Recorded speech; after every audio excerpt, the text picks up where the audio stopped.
morning of June the 27th was clear and sunny, with the fresh warmth of a full summer day.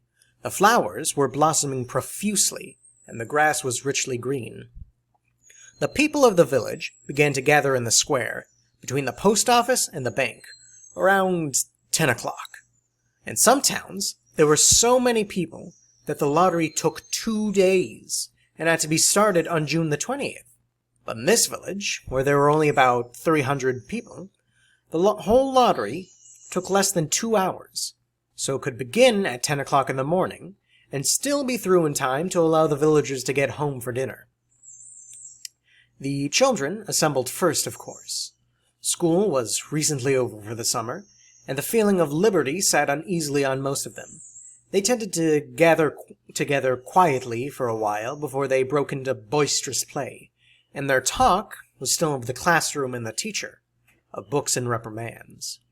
Bobby Martin had already stuffed his pockets full of stones, and the other boys followed his example, selecting the smoothest and roundest stones. Bobby and Harry Jones and Dickie Delacroix, the villagers pronounced this name Delacroix, eventually made a great pile of stones in one corner of the square and guarded it against the raids of the other boys. The girls stood aside, talking amongst themselves and looking over their shoulders at the boys, and the very small children rolled in the dust or clung to the hands of their older brothers and sisters. Soon the men began to gather, surveying their own children, speaking of planting and rain, tractors and taxes. They stood together, away from the pile of stones at the corner, and their jokes were quiet, and they smiled rather than laughed. The women, wearing faded house dresses and sweaters, came shortly after their menfolk. They greeted one another and exchanged bits of gossip as they went to join their husbands. Soon the women, standing by their husbands, began to call to their children, and the children came reluctantly, having to be called 4 or 5 times. Bobby Martin ducked under his mother's grasping hand and ran, laughing, back to the pile of stones. His father spoke up sharply, and Bobby came quickly and took his place between his father and his oldest brother. The lottery was conducted, as were the square dances, the teen club, the Halloween program, by Mr. Summers, who had time and energy to devote to civic activities. He was a round-faced, jovial man, and he ran the coal business, and people were sorry for him because he had no children and his wife was a scold. When he arrived in the square, carrying the black wooden box, there was a rumor of conversation among the villagers, and he waved and called, "Little late today, folks."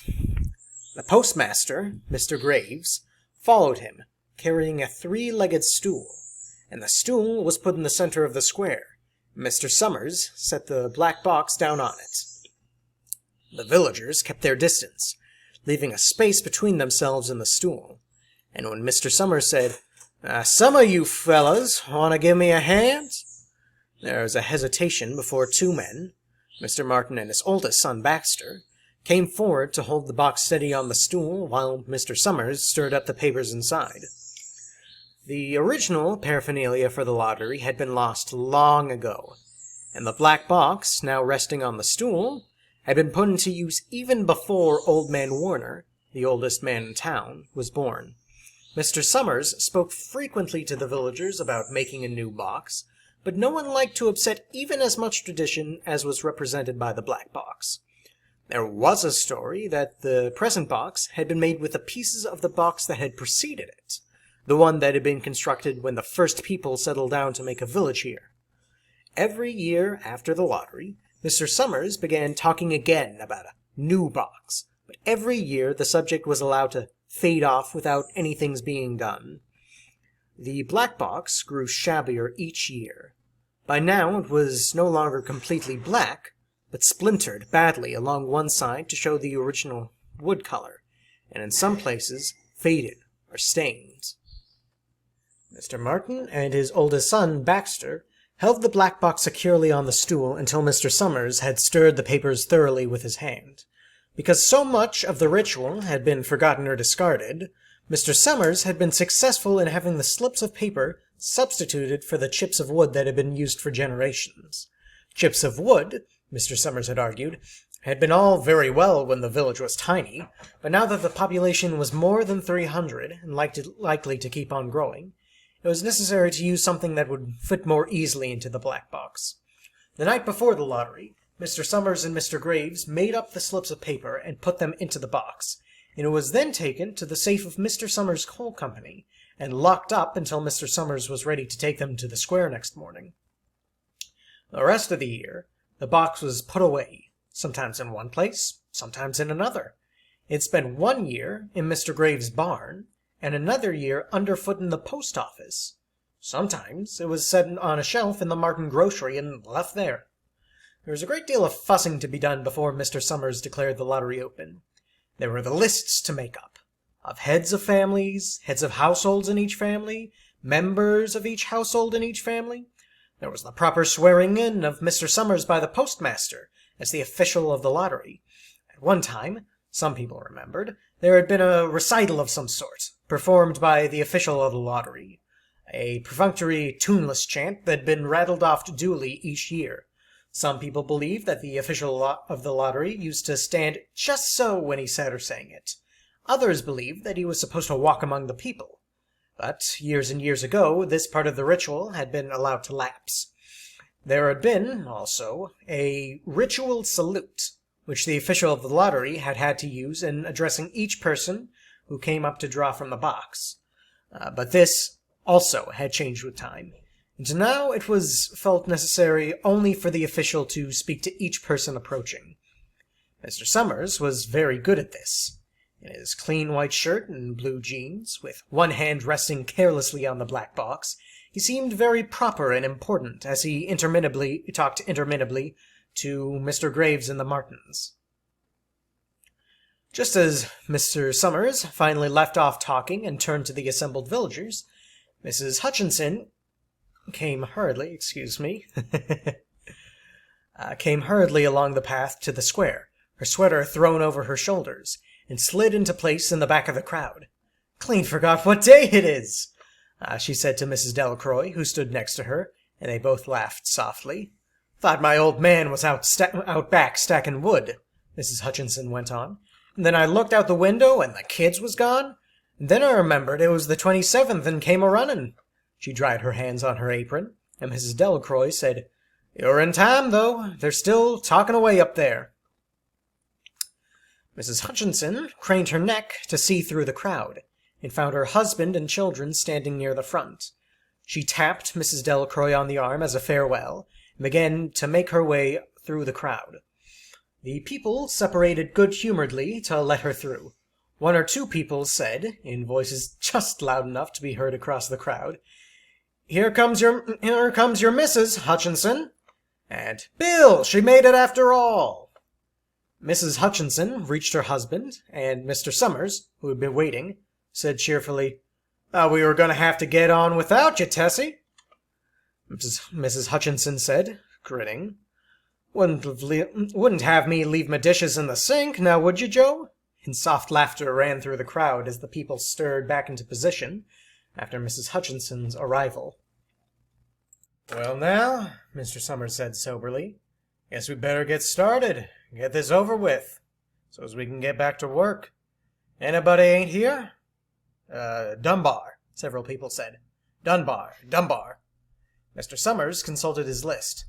"Clyde Dunbar," he said. "That's right. He broke his leg, hasn't he? Who's drawing for him?" "Me, I guess," a woman said, and Mr. Summers turned to look at her. "Wife draws for her husband?" Mr. Summers said. "Don't you have a grown boy to do it for you, Janie?" Although Mr. Summers and everyone else in the village knew the answer perfectly well, it was the business of the official of the lottery to ask such questions formally. Mr. Summers waited with an expression of polite interest while Mrs. Dunbar answered. "Horace is not but 16 yet," Mrs. Dunbar said regretfully. "Guess I gotta fill in for the old man this year." "Right," Mr. Summers said. He made a note on the list he was holding. Then he asked, "Watson boy drawing this year?" A tall boy in the crowd raised his hand. "Here," he said. "I'm drawn for my mother and me." He He blinked his eyes nervously and ducked his head as several voices in the crowd said things like, "Good fella, Jack," or "Glad to see your mother's got a man to do it." "Well," Mr. Summers said, "guess that's everybody. Old man Warner make it?" "Here," a voice said, and Mr. Summers nodded. A sudden hush fell on the crowd as Mr. Summers cleared his throat and looked at the list. "All ready?" he called. "Now, I'll read the names. Heads of the families first. And men, come up and take a paper out of the box. Keep the paper folded in your hand, and without looking at it, until everyone has had a turn. Everything clear?" The people had done it so many times that they only half listened to the directions. Most of them were quiet, wetting their lips, not looking around. Then Mr. Summers raised one hand high and said, "Adams." A man disengaged himself from the crowd and came forward. "Hi, Steve," Mr. Summers said, and Mr. Adams said, "Hi, Joe." They grinned at one another humorlessly and nervously. Then Mr. Adams reached into the black box and took out a folded paper. He held it firmly by one corner as he turned and went hastily back to his place in the crowd, where he stood a little apart from his family, not looking down at his hand. "Allen," Mr. Summers said. "Anderson. Bentham." "Seems like there's no time at all between the lotteries anymore," Mrs. Delacroix said to Mrs. Graves in the back row. "Seems like we've only got through the last one last week." "Time sure goes fast," Mrs. Graves said. "Clark. Delacroix." "There goes my old man," Mrs. Delacroix said. She held her breath while her husband went forward.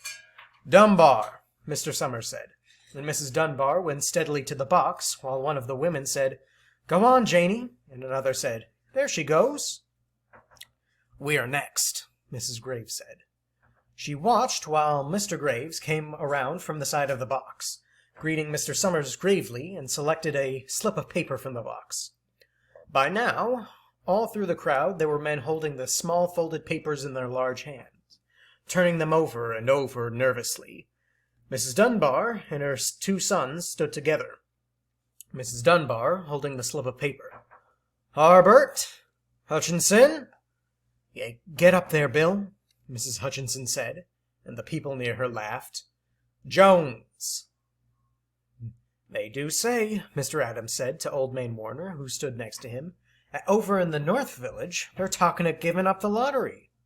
Old Man Warner snorted. "Pack of crazy fools," he said. "Listening to the young folks. Nothing's good enough for them. Next thing you know, they'll be wanting to go back to living in caves. Nobody'll work anymore. Live that way for a while. Used to be a saying about lottery in June, corn be heavy soon. First thing you know, we'd all be eating stewed chickweed and acorns. There's always been a lottery," he said petulantly. "Bad enough to see young Joe Summers up there joking with everybody." "Some places have already quit lotteries," Mrs. Adams said. "Nothing but trouble in that," Old Man Warner said stoutly. "Pack of young fools." "Martin."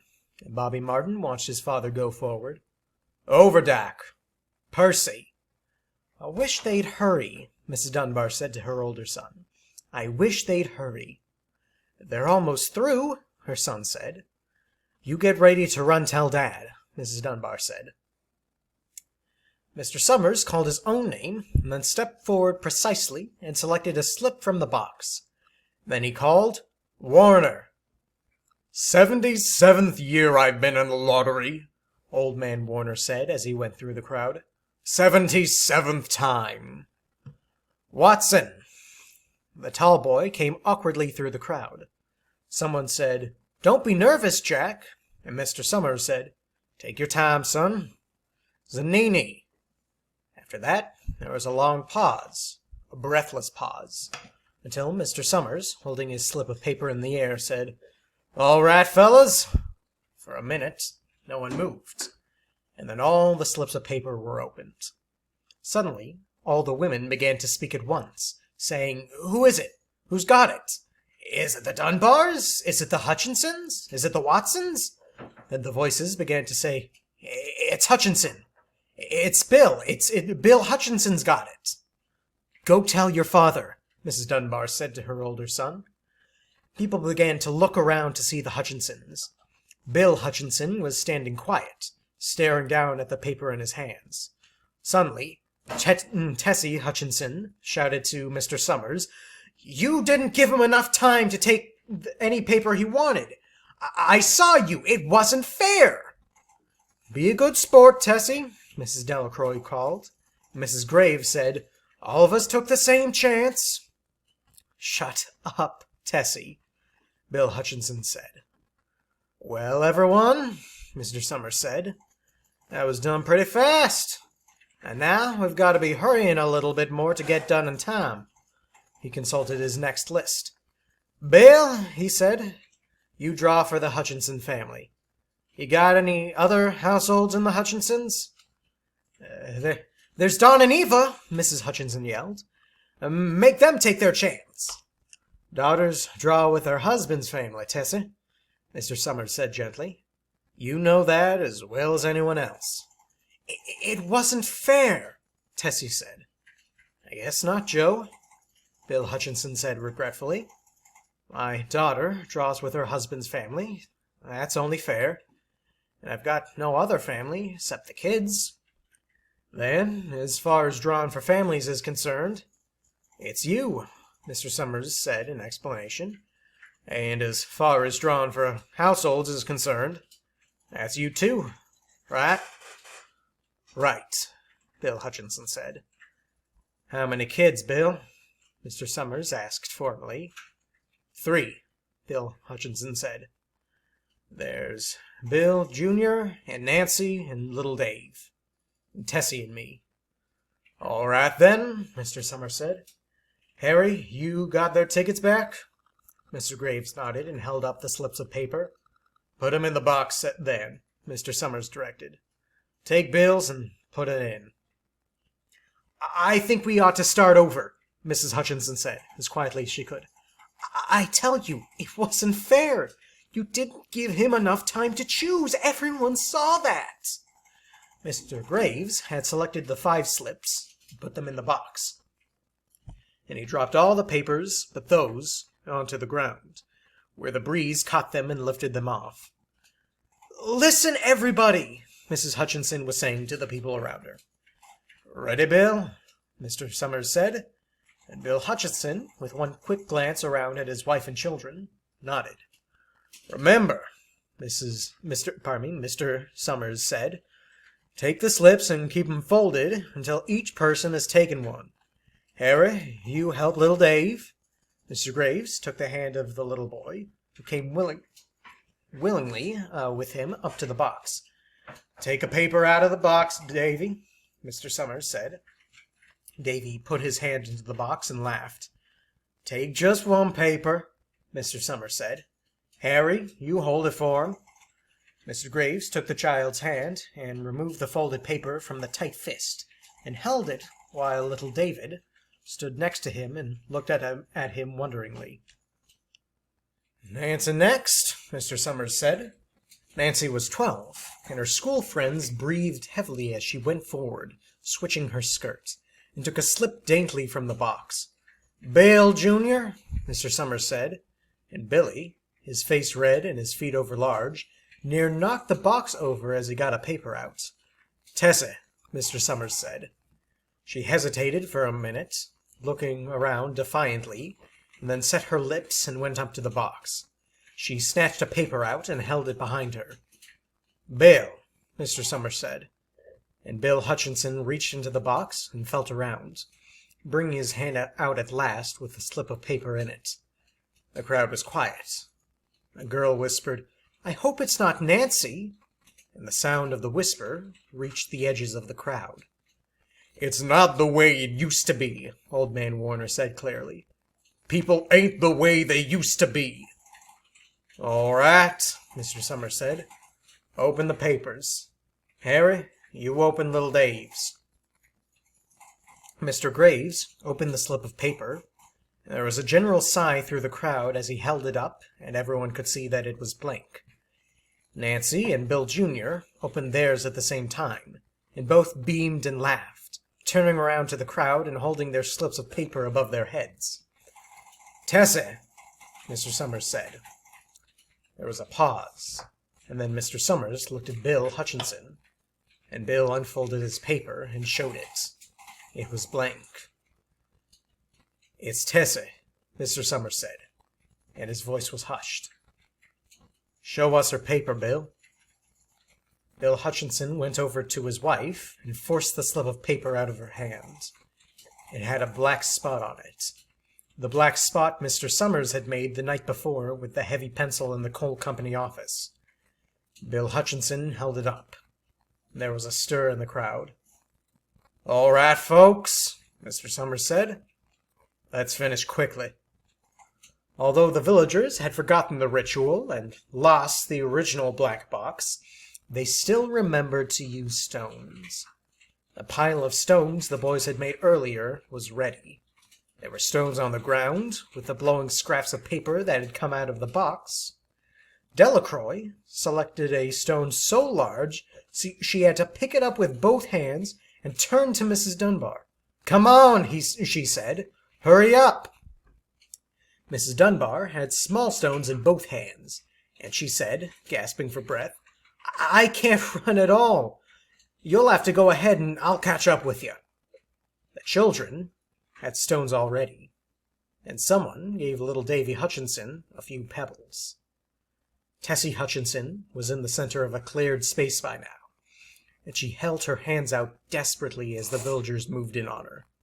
"It isn't fair," she said. A stone hit her on the side of the head. Old Man Warner was saying, "Come on, everybody! Come on, everyone!" Steve Adams was in the front of the crowd of villagers, with Mrs. Graves behind him. "It isn't fair! It isn't right!" Mrs. Hutchinson screamed. And then they were upon her.